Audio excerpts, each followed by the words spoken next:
오늘 말씀 제목 함께 따라하겠습니다. 그 사랑 안에 거할 때. 한 해의 평안과 복을 기원하게 되는 이 설 명절을 앞두고 있습니다. 우리 사랑하는 모든 성도님들, 또 가정 위에 주님께서 베풀어 주시는 은혜가 가득한 복된 이 절기, 또 올 한 해가 되기를 주의 이름으로 축원드립니다. 한 번 더 우리 옆에 계신 분 더 인사할까요? 새해 복 많이 받으십시오. 새해 복 많이 받으십시오. 고맙습니다. 예.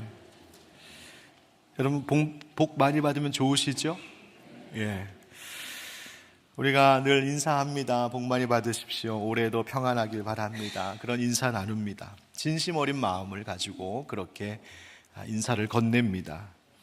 올 한 해는 조금 덜 힘들었으면 좋겠고, 가정과 일터에 웃음이 더 많아졌으면 좋겠고, 마음에 무거운 짐도 안 쌓였으면 좋겠고, 건강하면 좋겠고, 교회와 가정과 하는 모든 일들 위해 더 좋은 일들 많았으면 좋겠다 하는 바람으로 그렇게 인사를 나눕니다.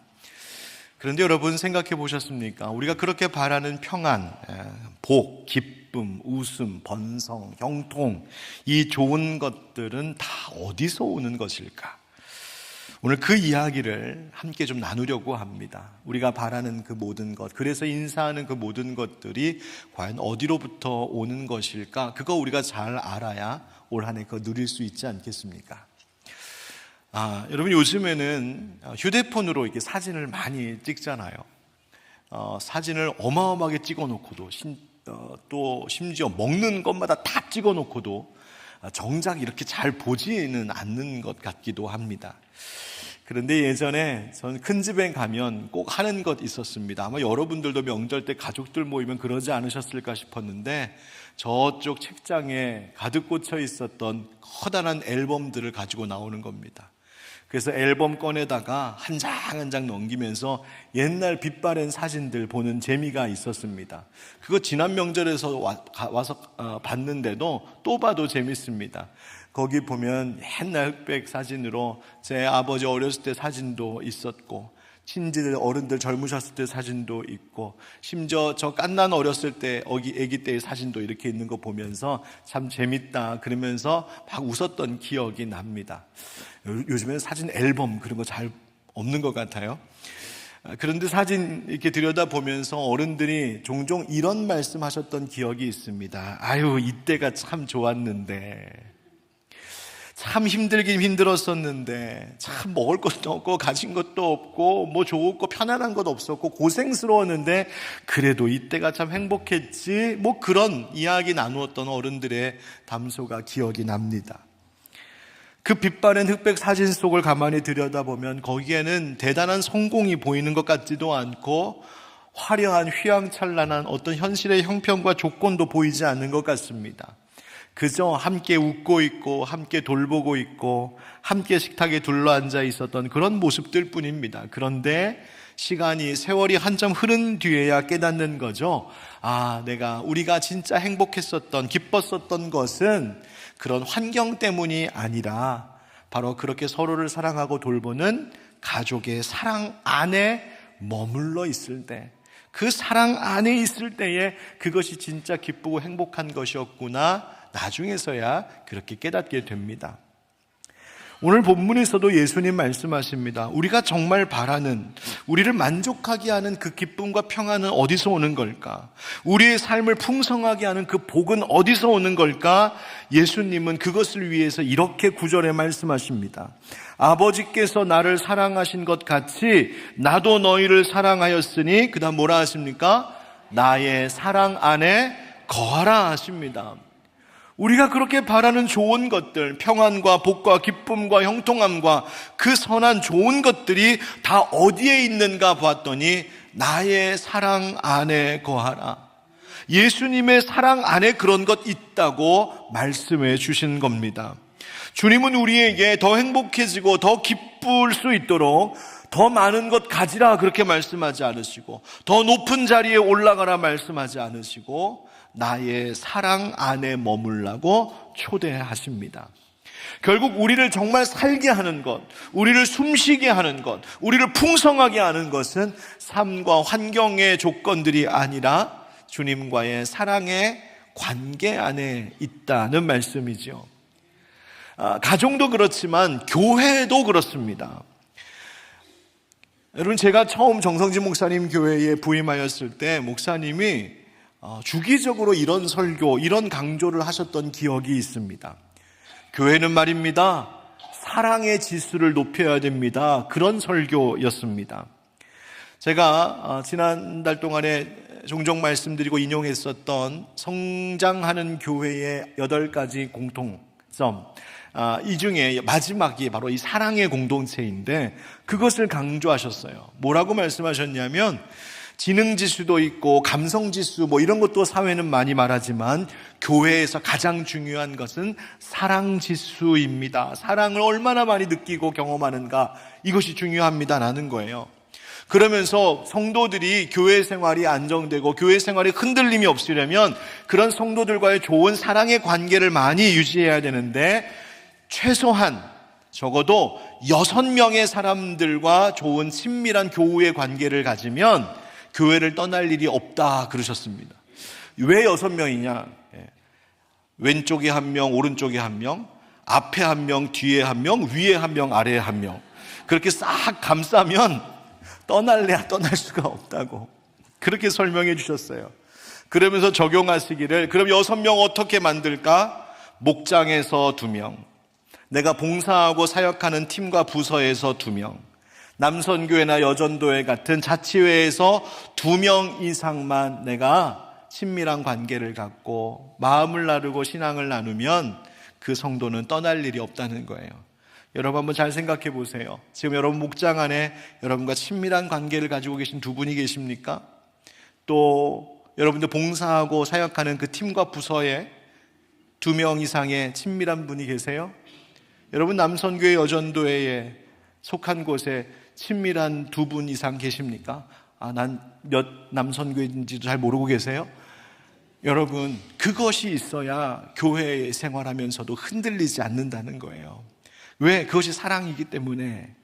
그러면서 사랑 지수를 높이기 위해서 늘 강조하셨던 것이 있어서 저도 우리 교회에서 늘 강조하는 것인데요, 이런 겁니다. 첫째, 장례식에 참석해서 위로하기, 결혼식에 참석해서 축하해주기, 잔치집 가서 먹어주기, 이런 자신 있죠.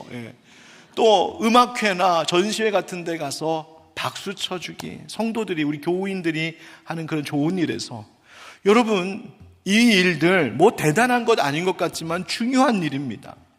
어쩌면 성도님들이 그렇게 말씀하실 수 있어요. 장례식 가고 결혼식 가고 이거 축의금하고 조의금 하는 거 부담스러워서 못 갑니다.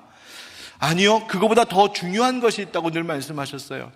결혼식, 장례식 부조금보다 더 중요한 것은 몸의 부조라고요. 내가 가서 함께 참석해 주는 겁니다. 내가 모르는 사람일지라도, 모르는 가정일지라도 이참에 가서 내가 얼굴도 익히고 사귀어야겠다 하는 마음으로 함께 참여해 주는 것, 그것이 어떤 축의금, 어떤 조의금, 어떤 꽃다발보다도 더 귀하고 아름다운 것, 그러니 함께 해주는 것만으로도 중요한 사랑이라고 늘 강조하셨어요. 여러분, 교회는 그렇습니다. 교회가, 또 우리가 함께 있어야 된다라고 말하는 그 기쁨, 만족, 행복, 우리가 교회 생활이 어떻게 하면 행복한 교회 생활, 안정된 교회 생활 될까? 바로 이런 친밀한 사랑의 관계가 중요한 겁니다. 이처럼 교회도 가정도 우리의 삶의 모든 것에 예수님께서는 바로 세상의 다른 사랑이 아닌 예수님이 우리에게 보여주신 사랑의 관계를 잘 맺으면서 살아갈 때에 비로소 그 안에 평안이 있고 기쁨이 있고 그런 가정, 그런 교회가 살아 움직이기 시작하는 것이라고 주님은 우리에게 가르쳐주고 계신 겁니다. 그러면 그분의 그 사랑, 예수님의 사랑 안에 거할 때 도대체 우리에게 무슨 일이 일어나기 때문에 그렇게 가정도 교회도 살아나게 되는 것일까요? 그 3가지를 함께 말씀을 통하여 나누려고 합니다. 첫 번째 한번 따라합시다. 그 사랑 안에 거할 때 참 기쁨이 있습니다. 우리 11절 말씀을 같이 읽어보실까요? 시작. 내가 이것을 너희에게 이름은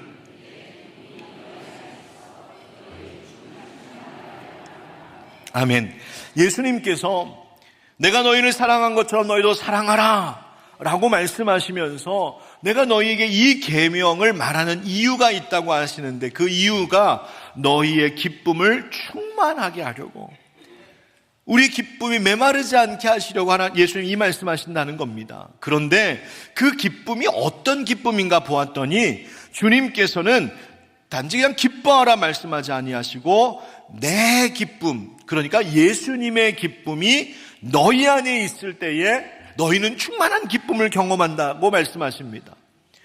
즉 세상 사람들이 만들어내는 기쁨, 우리가 스스로 만들어내는 기쁨, 세상의 환경과 조건과 형편이 만들어내는 그 기쁨이 우리를 충만하게 하는 것이 아니라, 비록 내 인생이 빛바랜 흑백 사진 속의 모습처럼 가진 것도 없고 자랑할 것 없고 내세울 것 없는 그런 환경과 형편일지라도 예수님이 주시는 기쁨으로 채워지면 그 기쁨은 나를 충만하게 하는 기쁨이 된다고 말씀해 주시는 것입니다.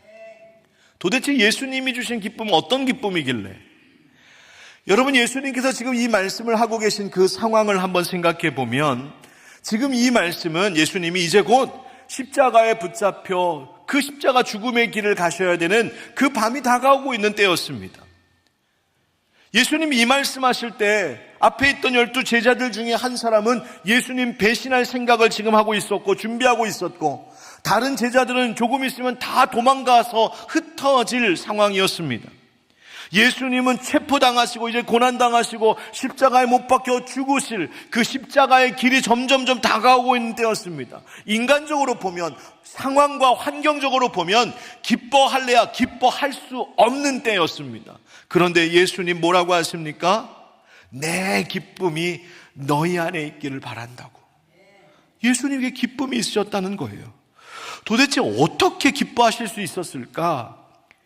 예수님이 지금 말씀하시는 그 기쁨은 일이 잘 풀려서 얻는 기쁨도 아닙니다. 뭔가 안정감이 있어서, 뭔가 세상적으로 즐거운 일이 있어서 기뻐하시는 그 기쁨이 아니었습니다. 예수님 말씀하시는 기쁨은 한마디로 말하면 하나님의 뜻이 온전히 이루어지고 있는 기쁨이었습니다. 하나님의 사랑 안에 거하니, 하나님과 늘 사랑하면서 하나님과 늘 친밀한 교제 가운데 계셨던 예수님이시니, 예수님을 통하여서 하나님, 그 사랑하는 하나님 아버지의 뜻이 지금 이루어지고 있음에 예수님은 기뻐하고 계셨습니다. 그 기쁨이 다가오는 모든 십자가의 고난과 두려움을 압도하는 기쁨이 되었던 겁니다. 여러분, 역사를 돌아보면 예수님 말씀하시는 이 기쁨이 어떤 기쁨인지를 또 엿볼 수 있을 것 같습니다. 로마 시대에 그 박해 가운데 있는 그리스도인들, 여러분, 그들이 처형장으로 끌려가는데, 당시의 상황을 기록하고 있는 유대인 역사가 요세비우스의 기록에 의하면 그 그리스도인들을 박해하던 사람들이 처형장에 끌려가는 그리스도인들을 보면서 깜짝 놀랐답니다. 왜? 이들이 처형장에 끌려가면서도 찬송하고 기뻐하는 모습을 보았다는 거예요. 그래서 뭐라고 말하고 있냐면 그들은 죽음의 기쁨으로 나아가는 자들이었다고 이야기합니다. 여러분, 상상해 보십시오. 내가 지금 끌려가서 어떤 일 당할지 모릅니다. 어떤 고문을 당할지 모릅니다. 내가 사자의 밥이 될지, 불에 타게 될지, 물에 빠져 죽게 될지 아무도 알지 못하는 이 기가 막힌 상황이 어찌 두렵지 않을 수 있었겠습니까? 왜 고통이 없었겠습니까? 왜 죽음이 무섭지 않았겠습니까? 그런데 놀라운 것은 예수님이 그들의 영혼 가운데, 그들의 심령 가운데 부어주시는 예수님의 기쁨은 그 모든 공포와 모든 두려움을 압도하는 기쁨이었다고 이야기하는 겁니다. 세상에 감당할 수 없는 믿음. 여러분, 바로 그들의 마음이 예수님의 사랑, 예수님의 그 함께 하시는 그 사랑 안에서 흔들리지 않을 때에 찾아오는 기쁨의 충만함이 그들 속에 있었다는 거예요. 여러분, 사도 바울도 이야기합니다. 고린도후서 6장 10절에 뭐라고 말하냐면, 나는 근심하는 자 같으나 항상 기뻐하고, 상황과 형편은 근심거리가 가득한 것 같아서 근심할 수밖에 없네, 염려할 수밖에 없네, 두려울 수밖에 없네 라고 할 만한 상황이지만 나는 도리어 기뻐한다 이야기합니다. 감옥에 갇혀 있을 때에도 빌립보 교인들에게 주 안에서 항상 기뻐하라고 권면합니다.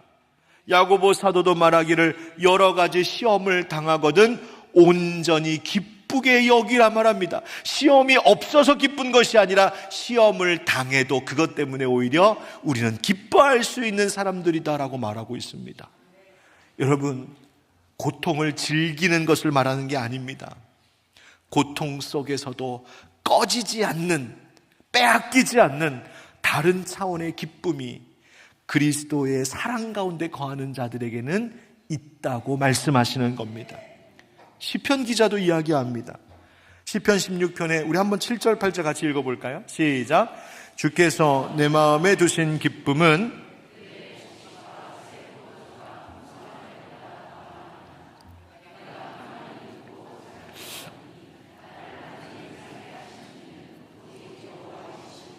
아멘, 아멘.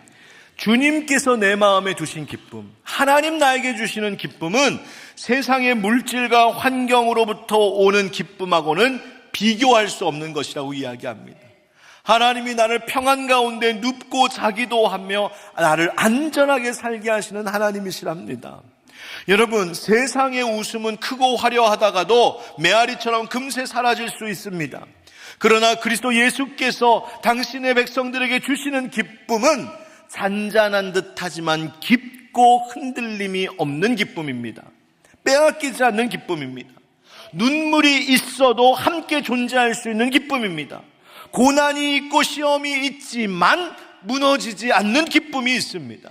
기쁨과 고통이 함께 존재할 수 있답니다. 아니, 주님이 주시는 기쁨은 그 고통을 압도하는 기쁨이라고 말씀해 주시는 겁니다.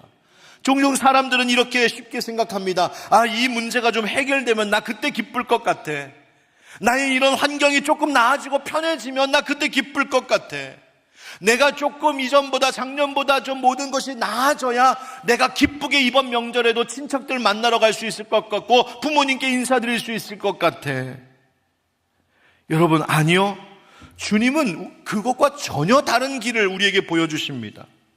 환경과 상황과 여러 형편이 나아져서 기쁘고 그래서 내가 누군가를 만날 수 있는 자신감이 생기는 것이 아니라 여전히 이미 주님께서 나를 사랑하신다는 그 사실 때문에 주님이 나를 위하여서 가장 크신 사랑, 바로 나를 위하여 생명을 내어주시는 그 사랑, 나 그 사랑받은 자라고 하는 사실을 기억할 때에 거기서 찾아오는 기쁨이 나의 모든 현재의 현실의 어려움들을 압도해 나간다는 것입니다.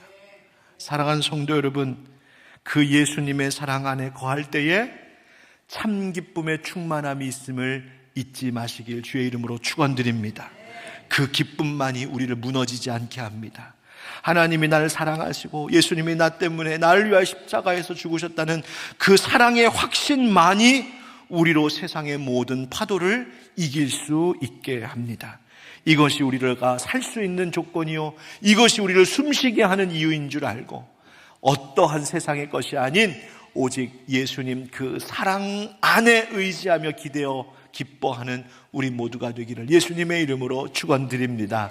두 번째, 그 사랑 안에 거할 때 어떤 일이 벌어질까요? 따라합시다. 주님의 뜻을 압니다. 13절, 14절, 15절에 보니까 예수님이 우리를 종이라 부르지 않고 이제 나의 친구로 삼아주신다고 말씀하십니다. 14절에 너희는 내가 명하는 대로 행하면, 즉 너희가 서로 사랑하면 나의 친구다. 그러면서 하시는 말씀이 이제부터는 너희를 종이라 하지 아니하리니 종은 주인이 하는 것을 알지 못함이라 너희를 친구라 하였나니 내가 내 아버지께 들은 것을 다 너희에게 알게 하였음이라. 아멘. 예수님 우리에게 큰 사랑을 부어주셨답니다. 그 사랑을 받은 우리를 친구라 불러주신답니다. 여러분, 종은 명령을 받지만 친구는 그 마음을 함께 나누는 관계입니다. 예수님은 우리를 그저 어떠한 것을 지시해서 너 이렇게 해 하면 그대로 따라 수행하는 그런 종의 관계로 우리를 그냥 두지 않으시고 주님의 뜻을 아는 친구의 관계로 우리를 초대하고 계십니다.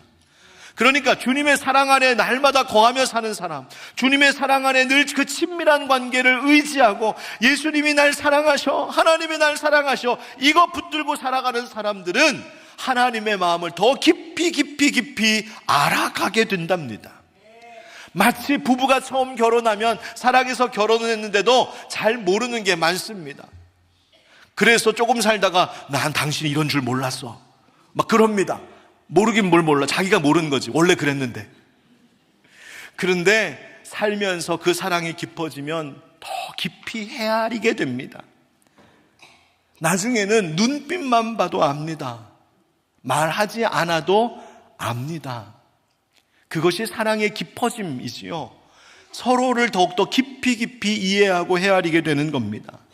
여러분, 하나님과의 관계도 그렇습니다.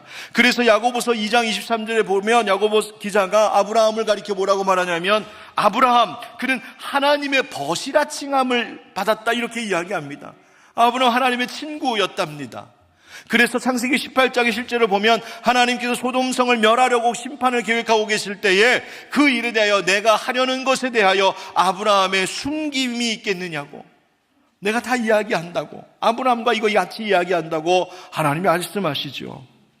하나님은 종처럼 다루지 아니하시고 그의 아브라함에게 당신의 모든 계획을 함께 나누셨습니다. 그것을 통하여 아브라함은 그 심판도 알았지만 그 심판이 예고된 이 소돔성을 중보하기 위하여 애썼고, 바로 그 하나님의 공의의 심판과 사랑의 긍휼 사이에서 아브라함은 하나님을 더욱더 깊이 알아갈 수 있었습니다.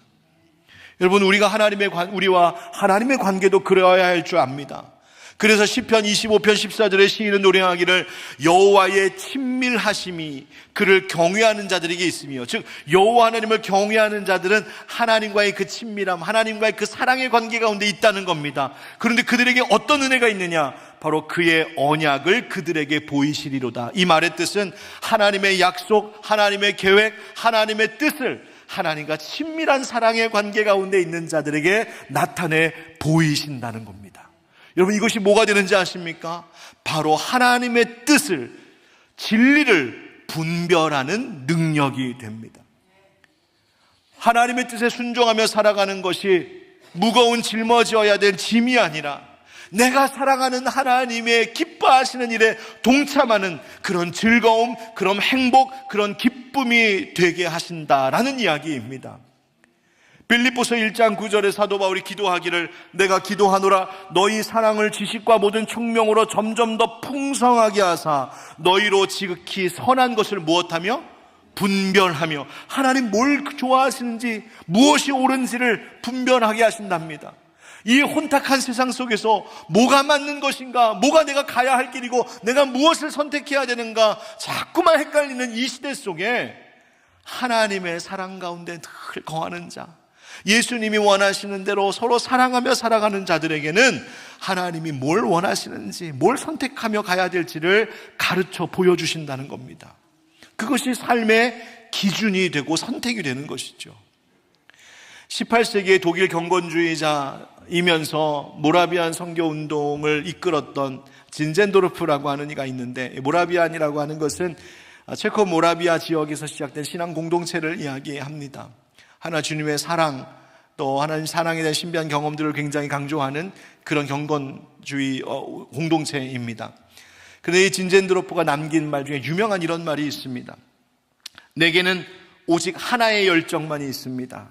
바로 그분, 오직 그분뿐입니다.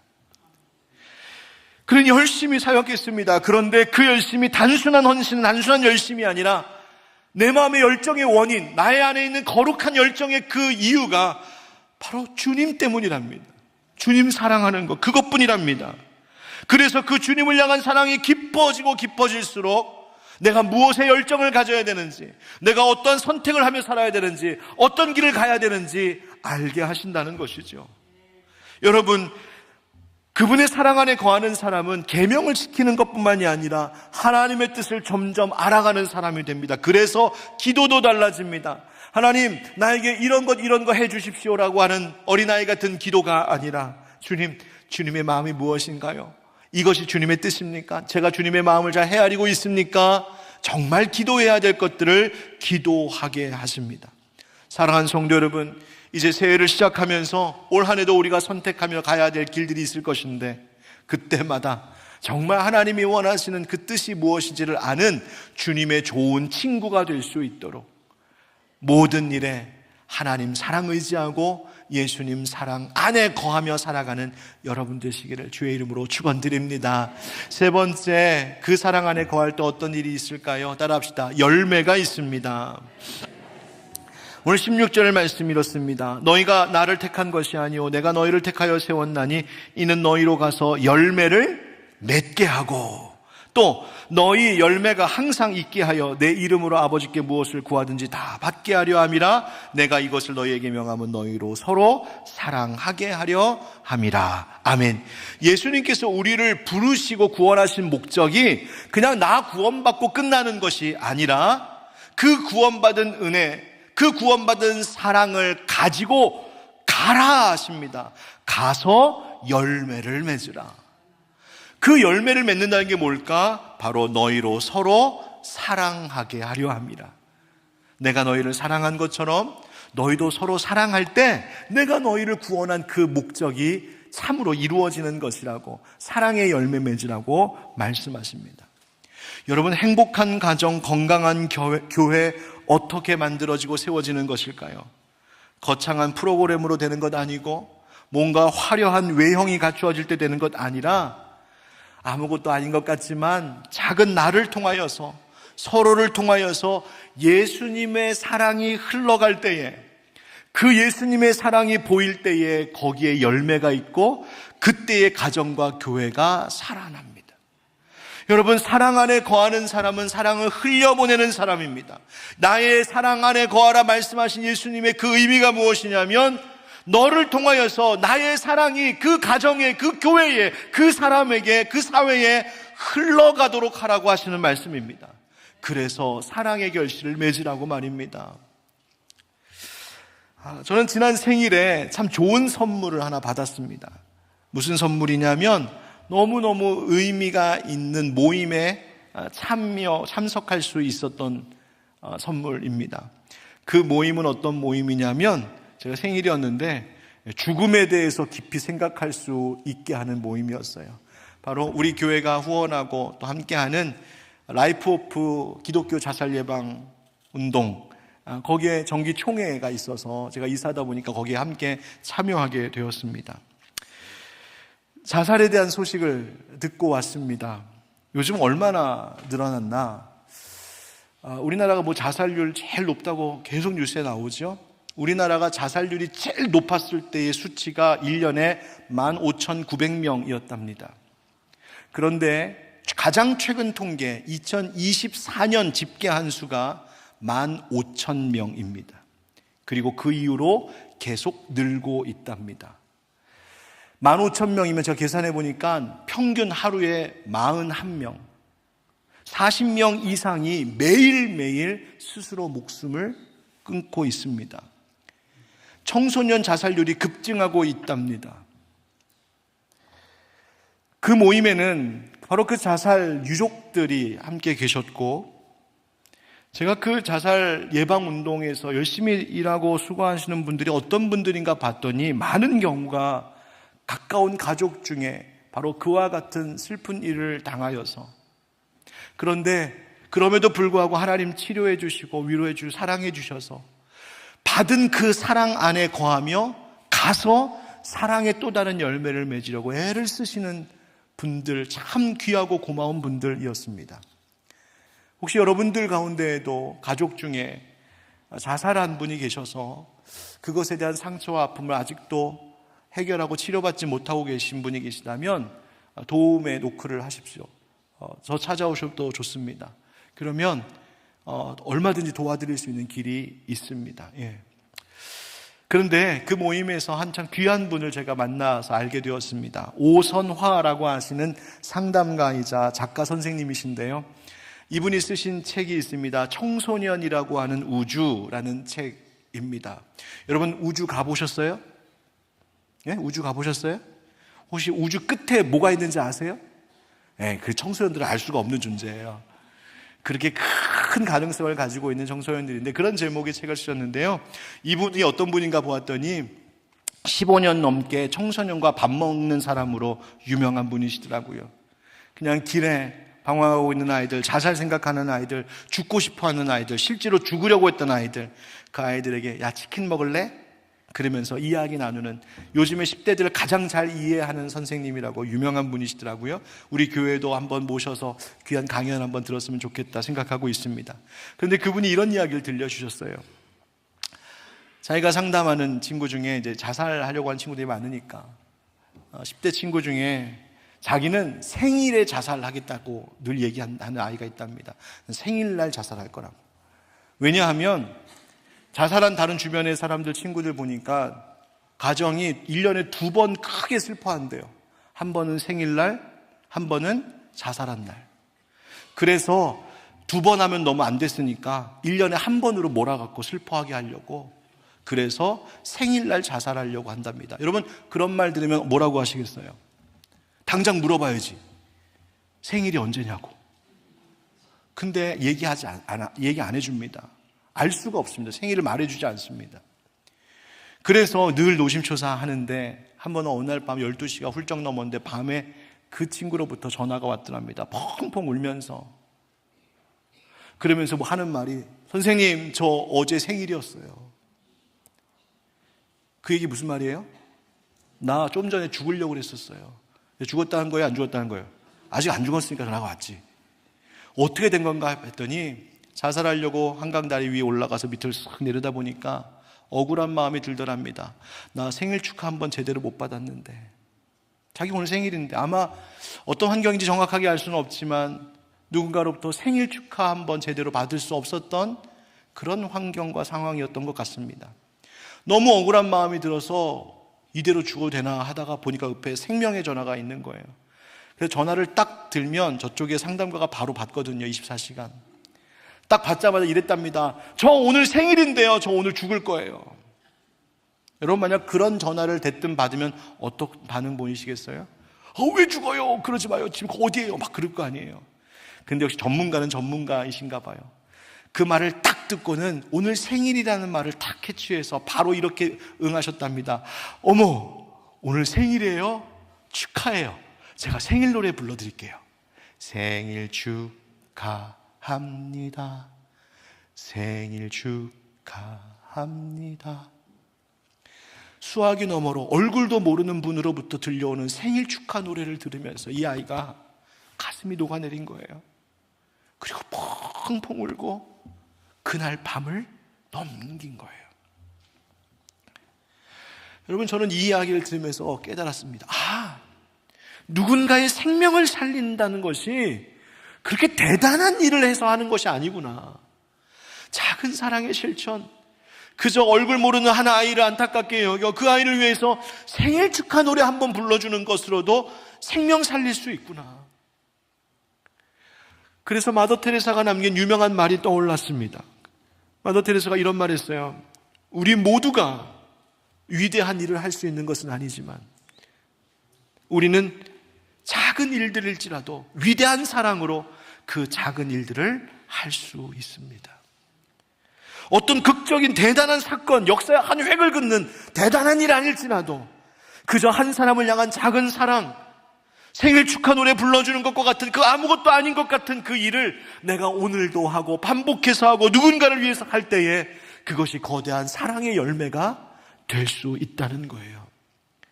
여러분, 우리의 실제 삶이 다르지 않습니다. 작은 사랑의 실천들 때문에 누구를 살릴 수 있는 겁니다. 근데 그거 잘 못하고 사는 것 같아요. 사랑하는 성도 여러분, 이번 명절 연휴 동안 여러분 어떤 사랑을 한번 실천해 보시겠습니까? 이번 연휴 동안 여러분들 만나는 가족과 친지들, 이웃들에게 어떤 사랑을 한번 베풀어 보시겠습니까? 여기 계신 우리 남자분들, 우리 한번 설거지는 대놓고 한번 해봅시다. 오늘 이 얘기 때 2부 때는 여자분들이 아멘 하셨거든요. 네. 여러분, 설거지에서 좀 한번 같이 설거지 내가 할게 한번 도와줄 수 있잖아요. 짧은 격려의 말 한마디 전함으로 위로할 수 있잖아요. 요즘 너무 어려운 시대를 살아가고 있는 우리 10대들, 우리 청년들, 우리 자녀들 따뜻한 미소 하나 보내주고, 할 수만 있다면 조금이라도 용돈 찔러 넣어주면서 야, 잘했다, 잘했다, 잘할 거야, 괜찮을 거야 격려해 줄 수 있잖아요. 누군가의 이야기를 한번 끝까지 앉아서 가만히 들어보며 그 마음을 공감해 줄 수 있지 않을까. 그 작은 일, 별것 아닌 것 같지만 그 일들을 내가 내 생활 속에, 내 만남 속에서 행할 때에 주님께서는 그것이 바로 예수님의 사랑을 흘려보내는 사랑의 열매라고 말씀하시고, 그런 자들에게는 약속하시기를 내 이름으로 아버지께 무엇을 구하든지 다 받게 하겠다라고 기도 응답을 약속해 주셨습니다. 여러분, 오늘은 산상변모주일이라는 절기입니다. 예수님 산 위에서 영화로운 거룩한 모습으로 변화하신 모습을 제자들이 목격했던 그 일. 그런데 그 영광스러운 모습을 가지신 예수님은 그 영화로운 자신의 모습을 가지고 권위의 도구로 사용하지 않으시고 다시 그거 다 내려놓으시고 산 아래로 내려오셔서 그 아래에 있는 귀신 들린 아이와 그 가정의 아픔을 치료하셨습니다. 사랑의 열매가 필요하다는 것입니다. 사랑하는 성도 여러분, 예수님께서 말씀하십니다. 내가 아버지의 계명을 지켜 그의 사랑 안에 거하는 것 같이 너희도 내 계명을 지키면 내 사랑 안에 거하리라.